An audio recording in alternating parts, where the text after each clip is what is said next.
Hello guys, मेरा नाम है जतिन अग्रवाल। आप जुड़ चुके हैं the bull of the last street channel के साथ और मैं इस वीडियो के अंदर अपनी टॉप 5 होल्डिंग्स आप लोगों को बताने वाला हूं। डिस्क्लेमर, डिस्क्लोजर, हो सकता है क्लाइंट्स के पास ये होल्डिंग्स हो सकता है ना हो। This is not an investment advice. मैं अपनी टॉप 5 होल्डिंग्स आपको बता रहा हूँ। मेरा पोर्टफोलियो काफ़ी बड़ा है, आपको समझने की ज़रूरत है। उसके अंदर जब से स्पेसिफिकली स्पेशल सीरीज फंड आया है जो हम आप लोगों के लिए भी लाए हैं, उसकी जब से होल्डिंग्स उसके अंदर आई हैं तो थोड़ी कंपनीज भी बढ़ गई हैं। तो मैं इसलिए पूरा पोर्टफोलियो कहीं पे भी डिस्क्लोज नहीं कर पाऊंगा because it is not practically possible for me to do that. Plus special series fund one और उन सबकी कंपनीज मिक्स हो जाएंगी तो आपको कुछ समझ नहीं आने वाला। You won't understand the portfolio strategy. तो पोर्टफोलियो स्ट्रैटेजी में एक बहुत बड़ा चेंज आया है। तो मैंने कहा लेकिन अपनी टॉप 5 होल्डिंग्स में आपको जरूर बता सकता हूँ which are about 30% of my portfolio. तो आपको एक तरीके से 1/3 पोर्टफोलियो यहाँ पे पता चल रहा है। जो मेरी टॉप 5 होल्डिंग्स है, क्या इनके अंदर मैंने सबसे ज़्यादा कैपिटल डाली थी? ऐसा नहीं है। मैं करंट वैल्यू से आप लोगों को बता रहा हूँ कैपिटल इन्फ्यूजन कितना हुआ है। वो मेरे को एक लिखा तो होता है कॉस्ट वॉस्ट, बट मैं उस बेसिस पे पोर्टफोलियोज को ट्रैक नहीं करता। ना हमारे क्लाइंट्स के पोर्टफोलियोज हम कॉस्ट बेसिस पे देखते हैं, हम करंट वैल्यू के हिसाब से ही चलाते हैं पोर्टफोलियोज को, क्योंकि जो प्राइस पास्ट में था वो तो चला गया। It doesn't matter any more. वो सिर्फ आपके टैक्स भरने के काम आता है। तो हमारी जो अप्रोच है करंट प्राइजेस के ऊपर है। तो ये करंट प्राइजेस के बेसिस पे ही मैं आपको अपनी टॉप 5 होल्डिंग्स बता रहा हूँ। इन कंपनीज की टोटल एलोकेशन 30% के अराउंड है। इंडिविजुअली डे बाय डे बहुत ज़्यादा फ्लक्चुएशंस होती हैं तो मैं दिमाग नहीं लगा रहा उसके अंदर। मैं इतना करूंगा लेकिन रैंकिंग ऑर्डर में आपको बता दूंगा कि सबसे बड़ी ये है, सबसे छोटी ये है। तो मेरी टॉप 5 होल्डिंग्स जानने के लिए देखिए आगे की वीडियो।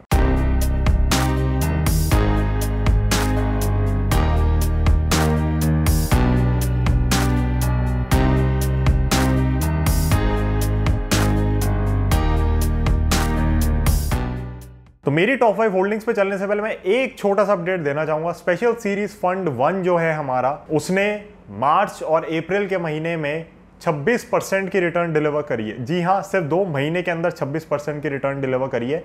अगर आपने उन कंपनीज के अंदर, और आपको यहाँ पे चार्ट दिख रहा होता, 1-1 लाख रुपए भी डाले होते, अगर आपने 15 लाख रुपए भी डाले होते उस फंड के अंदर, 1-1 लाख रुपए पर कंपनी, तो भी आपने उस फंड की पूरी हमारी फीस बराबर कर दी होती, प्रॉफिट में बैठे होते और अभी आपको पूरी 3 साल की सर्विस और मिल रही होती। तो देर ना करें, स्पेशल सीरीज फंड 1 अभी भी ओपन है। अब उसके अंदर 15 नहीं 14 कंपनीज बची हैं। एक कंपनी जिसको आप देख सकते हैं कि बड़ी भयानक रिटर्न्स आई है उसकी, 125% के अराउंड वो बड़ा, उसको हमने डेफिनेटली एग्जिट कर दिया, बुक कर दिया है अपने पोर्टफोलियो से या अपने फ्रेंड्स एंड फैमिलीज के पोर्टफोलियोज में जिन्होंने भी स्पेशल सीरीज फंड 1 को सब्सक्राइब किया था।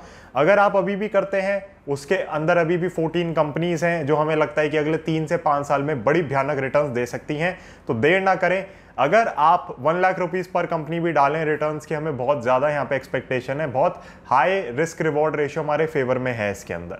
अब चलते हैं सीधा मेरी कंपनीज के ऊपर। सबसे पहले आती है APL Apollo. APL Apollo steel pipes के सेगमेंट के अंदर कंपनी है, काम करती है, बहुत ही अच्छा बिजनेस है, बहुत डोमिनेंट प्लेयर है उसके अंदर। हम हमेशा फोकस करते हैं लीन मीन कंपाउंडिंग मशीन बनाने में, और ये कंपनी कहीं ना कहीं उन सारे फैक्टर्स को फुलफिल करती है। अगर आपको नहीं पता लीन मीन कंपाउंडिंग मशीन क्या है, तो मेरी वेबसाइट thebullofthelastsstreet.com पे जाएं और वहां पे जाके जरूर पढ़ें इसके बारे में।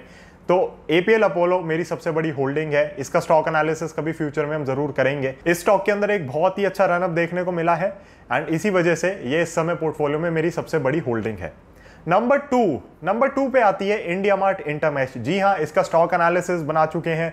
जो लोग मेरे साथ फुल इंटेंसिव इन्वेस्टिंग वाला कोर्स करते थे उसमें हमने बहुत ढंग से इसकी डिस्कशन करी है। 2000 के लेवल पे, 3000 के लेवल पे, 4000 के लेवल पे। तो मैं वही कहता हूँ, जब भी आप मेरे साथ कोर्स करते हैं, आपकी फीस उस बैकएंड के सपोर्ट में या जो हम डिस्कशंस करते हैं उसी की बेसिस पे निकल जाती है। You just need to have that much capital and that much common sense to invest in those ideas और इन दोज कंपनीज। तो कहीं ना कहीं इंडियामार्ट एक इतना अच्छा रनअप आया है। आप सबको पता है कि मैं 2000 के लेवल से उसमें बाइंग कर रहा हूं।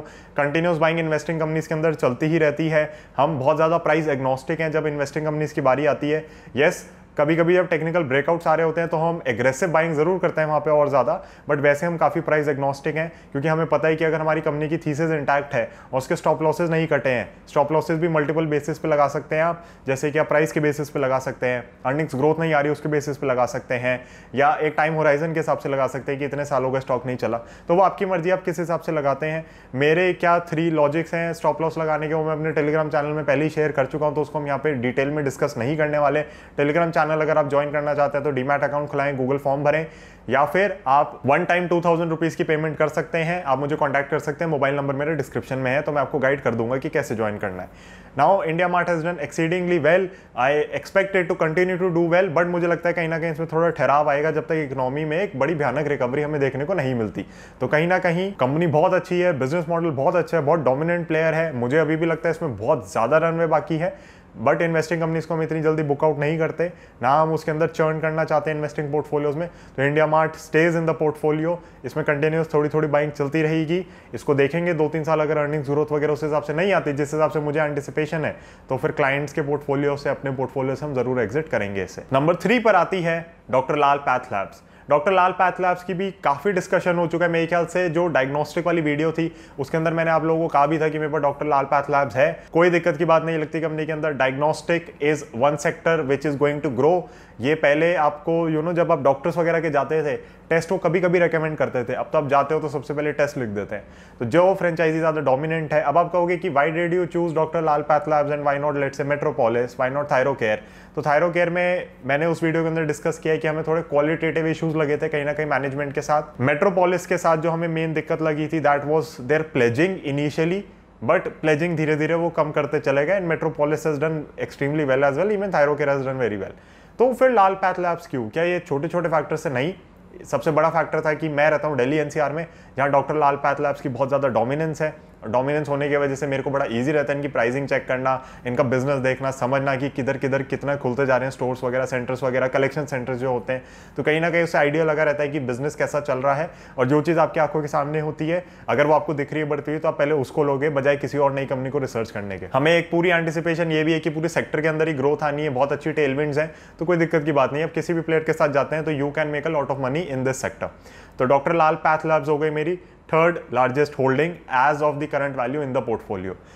चौथे नंबर पे आती है Larsen and Toubro technology services. जी हाँ, एलटीआई का नाम आपने बहुत सुना होगा, एलएनटी का आपने नाम बहुत सुना होगा, but this is their engineering division जो कि टेक ड्रिवन है बहुत ज्यादा। एलटीटीएस पे इनफैक्ट मैं एक स्टॉक एनालिसिस बनाने वाला हूं, इस वीक के अंदर ही आप लोगों के लिए वो स्टॉक एनालिसिस आ जाएगा। एलटीटीएस के अंदर मेरी इन्वेस्टमेंट कंपेरेटिवली मैं कहूंगा थोड़ी ज्यादा पुरानी है बाकी कंपनीज से, एंड एलटीटीएस में बहुत टाइम से खरीदता भी जा रहा हूं। जब ये ऑफर फॉर सेल वगैरह लाते थे, because promoters had to cut down their stake, तो मैं हर ऑफर फॉर सेल में भी मैंने पार्टिसिपेट किया है। तो I remember offer for sale इनका अराउंड 1600-1500 ऐसे लेवल्स पे आया करता था। LTTS is a beautiful company. अगर ग्लोबल इकोनॉमी में ग्रोथ आती है कहीं ना कहीं, तो फिर आप देखोगे एलटीटीएस के बिजनेस में बहुत ज्यादा ग्रोथ आएगी।